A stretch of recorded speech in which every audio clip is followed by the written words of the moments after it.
Hey, welcome. I am so glad to have Heidi Jananga here, founder and chief clinical officer of WebPT, on the Focus Forward Business podcast. I am Sturdy McKee, business coach and advisor, and your host for the Focus Forward Business podcast. Thanks, Heidi, for being here.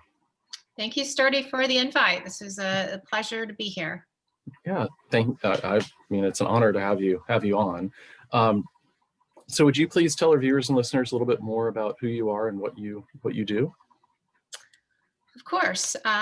So I am a physical therapist turned entrepreneur and tech executive. I started my career as a physical therapist. Actually, was pre-med in college. I had fully intended to become a physician, and then I was a basketball player. Went to UC Davis, injured my knee, and ended up with a great therapist who inspired me to go on to PT school. Did that, became a PT, and went on to meet a lot of the goals that I had set for myself over about a 15-year career of being a sports medicine focused therapist, working with college athletes and professional athletes. Worked my way up to being a clinic director of one of the largest sports medicine practices in the country. And as that journey sort of took me through being a clinic director, it really led me to learn more about the business, a lot more about the business side of PT. Mhm. And one of the biggest issues I was having at the time was transcription and dictation. This was back in 2005, 2006. And we solved it through putting my head together with a technologist who said, well, why don't you think about doing something digital instead of doing, the transcription and dictation, which would be a lot cheaper. So we put our heads together and created something that was originally just supposed to be for my practice. And then we launched the company in 2008 as WebPT. And now I lead the company, I help lead the company, which has over the last 12 years garnered a little, just shy of 40% market share. We have over 500 employees, and just been an amazing, amazing, life-changing ride. Yeah, I'm sure. So was WebPT your first business?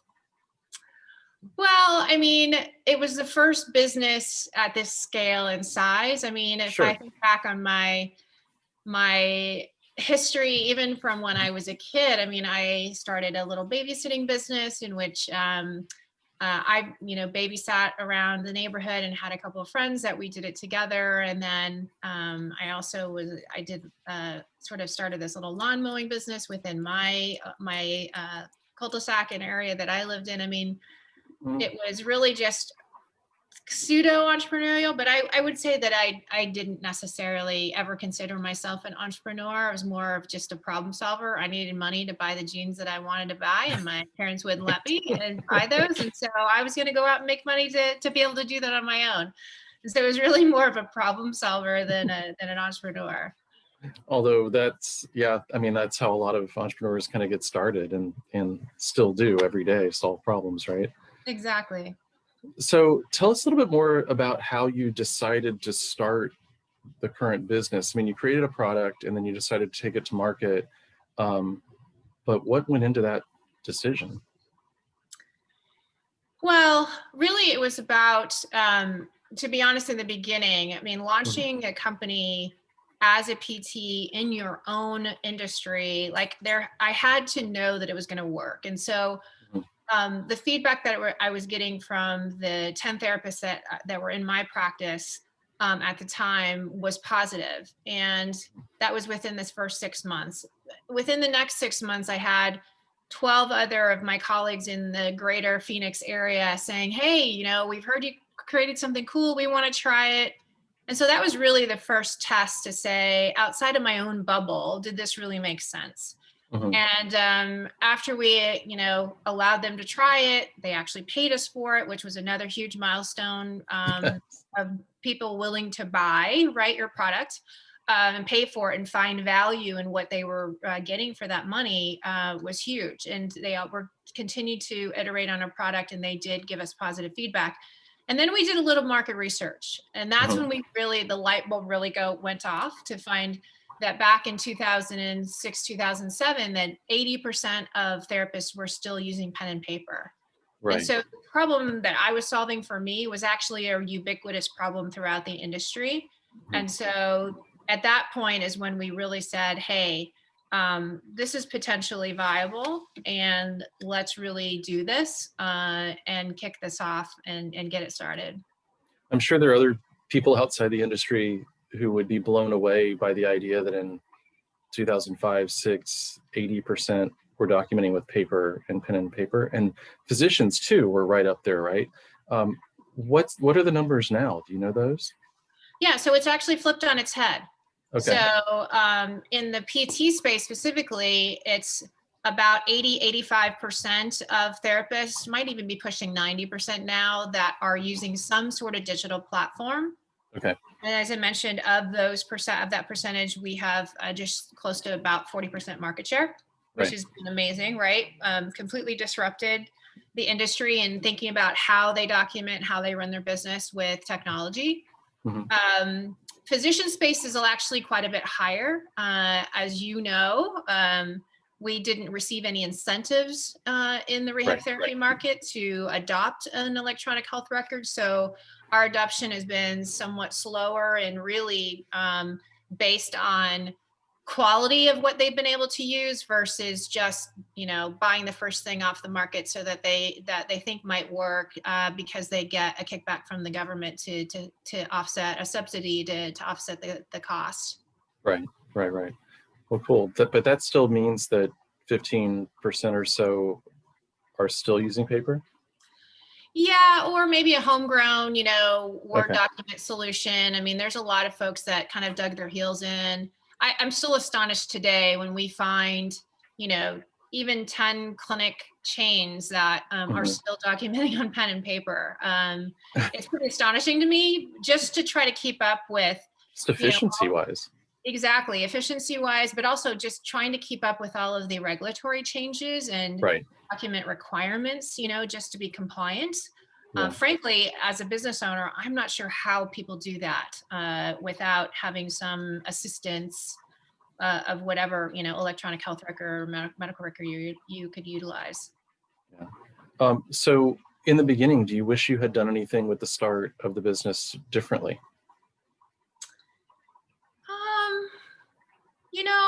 It's hard to go back and say that you'd want to do anything different. I mean, we literally have run the quintessential entrepreneurial playbook from starting a business, getting the pricing right, getting adoption.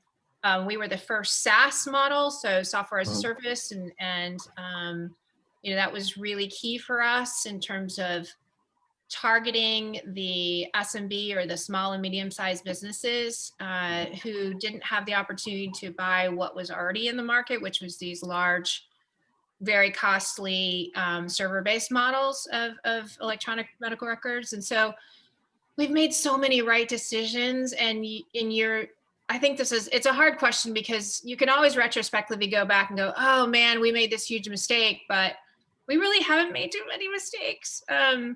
I think part of it is the iterative process of being okay with failure. That is really part of our success as well, to embrace, some of the mistakes, learn from them quickly, and then correct and move on, right? And so they don't stick in my head as much as maybe. Well, they're really only mistakes if you don't learn from them and make the adjustments. So that makes a lot of sense too. Yeah. Cool. So, you have a lot of balls in the air in your personal, business, life, everything. So what advice would you give a business owner who's struggling with not having enough time? Well, it never seems like you have enough time. So accepting that first and foremost, I think, is the first thing. But acceptance, okay. Yeah. I think the next thing is to then just take a moment to assess, like, where am I spending my time? What am I doing with the time every minute of my day? Right. And then understanding of looking at all of that, prioritize what are the things that are most important to you. And also to the goals that you have in front of you. Mhm. It's really easy to get distracted these days. And it always seems like we get caught up in putting out fires. And when you can't then pick your head up and look, beyond tomorrow or 1 week from now to Right. really say, gosh, what are my goals for this entire year? Mhm. So there's a couple things within once you prioritize in your head, taking maybe one step further back into saying, how do I find time, as we just mentioned, to really work on your business versus always in your business, right? That's the day-to-day operations. How do you take the time to really put down some strategy and innovative thought around how you are running your business? And then the last thing I would say is also from a personality perspective, we all have things that we love to do and things that we don't like to do. And most of the times those things that you don't like Right. to do, you tend to procrastinate on. And then all of a sudden you're like, oh my God, I got to do this. And Right. so finding your passions and things that you really like to do, and then perhaps outsourcing or finding someone else to help you do those things that you don't love to do, because perhaps they love to do that stuff. Right. That I think would be, it can be really helpful and make you much more efficient and actually love what you do every day to want to wake up and be happy to come to work. Right. No, that's a great point. That was a lesson I learned, I don't know, a while ago, but not early enough, right? That all that stuff that I hate doing, somebody else loves doing it. So just finding those people and then working together with them. Yeah, Yeah, you have to that's a fake it huge till one. you make it. Sometimes, you know what I mean? In Sure. the very early stages when you may not have the opportunity as a startup to, be able to hire somebody, but Mhm. also seeking out, mentorship or, help from someone who does love that, like you said, Mhm. I think can be hugely beneficial to you then finding more time in the day for the things that you do love. So I once heard somebody like describe business as a problem, and you talked about problem solving earlier. The question being kind of what problems are you currently, what are we facing today? What happens today? What are the challenges and the problems that you're working on solving now going forward? Well, this size and scale of business, there's never a dull moment, Sturdy. um, well, first I'll just say I love that you changed it in your question just now to say challenge rather than the quote that says business, or I'm sorry, the business No is a problem. problem, because within Yeah. every problem there's an opportunity, and it's really is just a challenge. Currently, I think at the size and scale that we are at over 500 employees, it's really comes down to we have an incredibly strong culture that is truly the foundation of our business, based on a set of core values that we defined back in 2010. Mhm. And those have just helped us to really define our boundaries in which and how we run our business. More recently, with what's transpired over the last 9 months with COVID, uh, we've had to change that culture a little bit in terms of how we do business and how we work. We were a very much hardcore in person, in the office kind of culture. And we quickly transitioned to work from home. And Right. so having that dispersed group of employees who no longer are, doing their hallway conversations and quick sync ups here, or over the water cooler or whatever, those just aren't happening. And so trying to evolve into how do we create those moments of in the ability to really communicate with each other, and continue to have that engagement and connectivity with our teams. So we've tried to solve that. We initially, communication and transparency was huge. And so doing weekly stand-ups with Nancy Ham, our CEO, and I, communicating with the entire organization via Zoom Mhm. every week, and then also putting out surveys to understand and get feedback from our employees on how they were doing, any needs that they were working through, things like that. So solving it through technology, I guess. We've implemented Slack, which is a communication platform that has been really helpful for us. We are looking to, in the future, we've actually told everybody that we're going to continue to work from home until June of 2021, just to accommodate all of the folks that are working from home, and also having the kiddos at home as well, potentially Right. doing virtual schooling. And then with obviously our numbers rising and things like that, we want to, the infection rate numbers are rising across the country. So just keeping everybody safe is our first and foremost our priority. And so that sort of changing of culture from in-person to work from home has been one of our biggest challenges right now. Well, and you're creating the processes. I like it because one of the first things I work with clients on is creating the playbook, like getting those processes out of your head and document it and all. But it's really important to understand that that's the work on the playbook will never stop, right? I mean, conditions change, you implement something new, you grow, it's constantly evolving. So it's never solved, right? So that's a great point. Thank you. So tell me, Heidi, what's your proudest moment in business? Oh my gosh, Sturdy, I have so many. We could talk this whole hour, I think, on my proudest moments. Seriously. It has just Give us a couple. Yeah, it's been such an incredible ride. I mean, we do a lot of work. We've done a lot of work at trade shows, and this is, I've been lucky enough to be able to travel and go to these trade shows where I interact with a lot of our customers and who are therapists just like me, right? And for them to share with me that they would not be where they are today in their business, or that their business wouldn't actually even be in business anymore should it not have been for the software and education that they've received from WebPT. I mean, those are my peers. I mean, the fact that we've disrupted our own industry and how people think about business, it's an amazing, amazing feeling. And then you think about, our business as a whole, and our one of our biggest stakeholders in our business is the employees. And we've always tried to create this sort of family atmosphere, and often kind of do these, we in the past had get-togethers, and when our celebratory events we would always include significant others, and oftentimes whole families.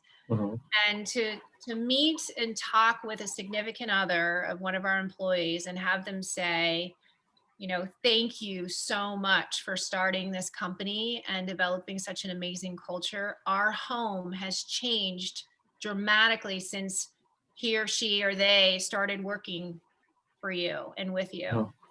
That they're happier, they're healthier, and you've just made a tremendous difference in our lives. I mean, I'm getting goosebumps just thinking about it. I might even tear up a little bit. It's just an incredible feeling. And then I guess, I don't know, one of the last other things I'll say in this proud moment is, as a founder and entrepreneur of a business, we've always also believed in this shared stakeholder approach, and provided many of our employees with shares in the business. And as I mentioned earlier, we've kind of run the entrepreneur playbook of, we had a small round of funding in 2010, an angel round, and then in 2014, we did a venture capital round with Battery Ventures. And then just recently in 2019, we also did a round with a private equity firm, Warburg Pincus.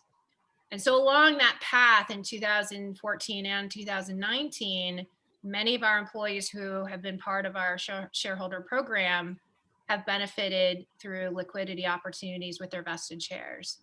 Nice. And so it is just amazing. I mean, we've made millionaires in our company, and being able to share the wealth with so many people that, took a bet on us when it was super early and we didn't know where we might end up, but they just took a chance because we weren't always paying for sure. what they might have made elsewhere, but they believed in our vision, they believed in our culture, and they've just added tremendous value and got paid back for that. And so those would probably be my, I guess, three moments I could share right now. Well, Like no, I I said, I love could it. think Thank about you. this forever. Like just the career pathing that we've created, people that have come into our company as entry level, like support reps, and now are, directors and VPs, and have made a career at our company in the last 10 years. I mean, Mhm. it's just amazing. That's cool. Thanks for sharing all that. That's awesome. Um, so what's the biggest thing you learned recently that you like wish you had learned 10 years ago?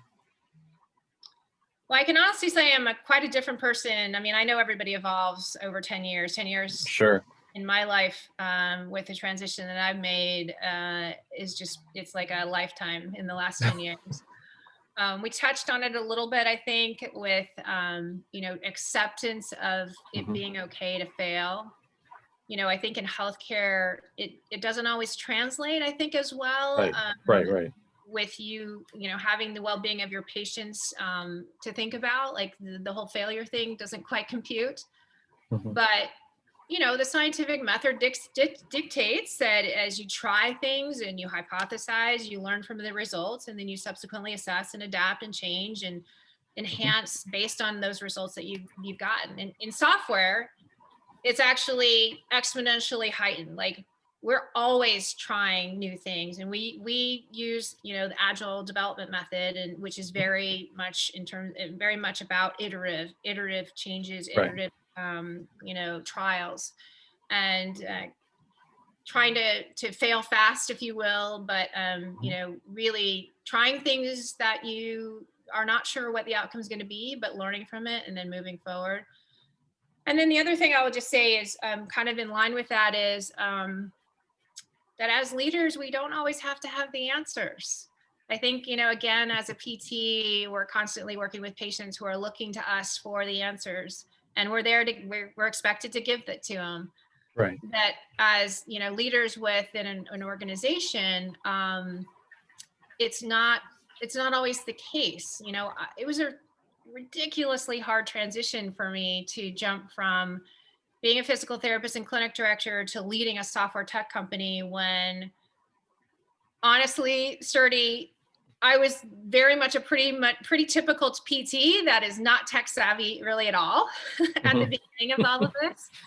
And so taking my time to learn, and then again surrounding myself with people that were smarter than me in areas that I was completely unfamiliar with, just really helped me to understand that it's okay. And it's they really challenged me then to want to learn more when I was willing to say, hey, listen, I really don't know anything about this. And so now, as my direct reports and mentees and people that I work with, come ask me questions, I find myself always sort of pushing back on them first and saying, well, tell me, what do you think? What do you think the answer is? Before I actually even share any of my insights, to Mhm. challenge them to know, first and foremost, don't come to me with a problem, come to me with a problem and a solution. We might brainstorm and shoot that answer down, but at least you've thought about it and you're not Mhm. just piling on and putting stuff on my plate. Right. No, those are great points because there's a lot, and you mentioned a couple, there's a lot that translates directly over from clinical practice into business. The idea of a SOAP note, the scientific method you mentioned, right? All that stuff translates right over. But those are, you bring up two great points with, yeah, you don't want to make mistakes with patients, right? So that's a mindset shift to, in the business thing. And then also that, I think you bring up another great point that a lot of therapists, a lot of people in clinical practice who are also running, organizations or teams need to understand is you have a different hat, and yeah, you don't have to know everything. But that, again, a major shift in how we think, and Yeah. even how we maybe identify or see ourselves. Yeah, Those and are, I think that's also, I mean, you've done it. You've kind of transitioned out of patient care, into doing something else amazing on the business side for yourself. And I think that thanks. there's a lot of therapists that sometimes can hesitate because they feel like they might be a fish out of water, or well, Mhm. that's not what I went to school for. But I'm Yeah. actually a big proponent of, and am helping a few schools to really now try to put a lot more, or not a lot more, but at least a few classes on business to understand, the P&L Right. and L and what is a P&L, and how does the business side, coalesce with the clinical side, right? That it's Mhm. having a much more well-rounded PT as they come out of PT school. No, I love that. I would love to do more of that. Yeah, that's great. Thank you for those lessons, though. Those are absolutely huge and really, really important. Um, so, you know, I find that successful people are always learning, growing, trying to learn new things, right? So, what can you share with us maybe a favorite business book or something you're reading now that you think is important or useful? Sure. And I'll just say that I have read so many business books. This is what really helped me early on as I was making this transition. Mhm. Sometimes it was more for validation, and a lot of times it was for true learning. But right now, actually, I just received last week a new book called Conscious Leadership. Mm. uh, Conscious Leadership: Elevating Humanity Through Business. It's written by John Mackey, who's the founder of Whole Foods. If you've ever heard me talk before, you know I'm a huge advocate of conscious capitalism, which is really sort of a movement or a way of doing business in which businesses really embrace the fact that profit can be a force for good. And conscious businesses have leaders that are driven by purpose. The business has a shared stakeholder model. Um, there's very much a dynamic, conscious culture within the organization, and then led by these servant leaders. And so I'm just getting started on the book, but the epilogue about Mhm. his awakening to conscious leadership really drew me in, and I'm sure it's going to help me to continue to be inspired and, I don't know, just really validate our way of thinking and how we've been leading WebPT as an organization, moving and continue to do it moving forward. Cool, thanks. That's a great recommendation. That was an epiphany for me too. As soon as I realized you can use all these business tools for good, not evil, right? It was like, oh, then maybe we need to learn more of this and do it. Just apply it. You can apply a tool in any way you want, right? So that was That's another right. And big I lesson. mean, it's not political at all. Like sometimes I think we're so polarized these days and Mhm. everything going on that, capitalism is like a dirty word. And it's really not. I mean, our entire, country was sort of built on this capitalistic mindset. Mhm. And we know that small businesses, it's not just about building the huge, Facebook or, Right. Amazon. It's the small businesses at the end of the day that run this country. And that is truly about, entrepreneurship and capitalism. And capitalism has been what has drawn more people out of poverty in the world than any other sort of financial system. And so trying to sort of elevate the conversation to how and why they've Mhm. put this conscious in front of it, to Mhm. really drive with purpose and build a business with purpose. It's something that I learned about back in 2011ish. We have been honored on the Inc. 5000 list as one of the fastest growing companies for the past 8 years. And one of the great things when you win these awards, you get to go to cool conferences and hear amazing people speak about how they've done their Right. work.